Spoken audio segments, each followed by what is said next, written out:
es una de las lacras más importantes que sufre nuestra sociedad. Todos y todas nos tenemos que comprometer para luchar contra esa violencia de género. El año pasado, 55 mujeres fueron asesinadas.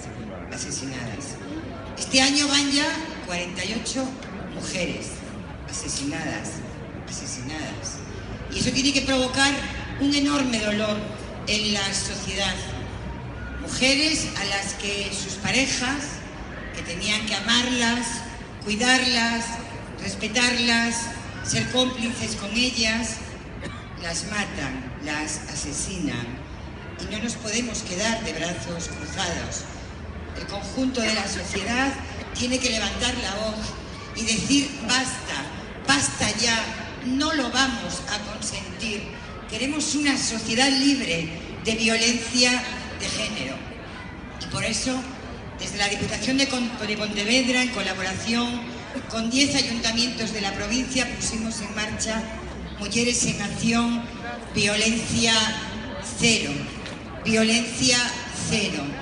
Y quisimos que fuera un grito elaborado por 11 artistas gallegas que con su compromiso lograron llevar a 10 concellos de nuestra provincia actividades, actuaciones que pretenden movilizar y concienciar a la sociedad.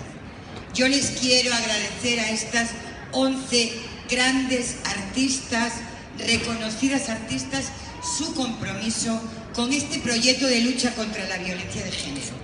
Y a Paula Cabaleiro, la comisaria de esta actividad, que fue capaz de movilizar a ayuntamientos, a las artistas, a los funcionarios de la Diputación, que fue capaz de crear un proyecto solidario que se realizó en 10 concellos de la provincia con toda la dificultad que eso tiene.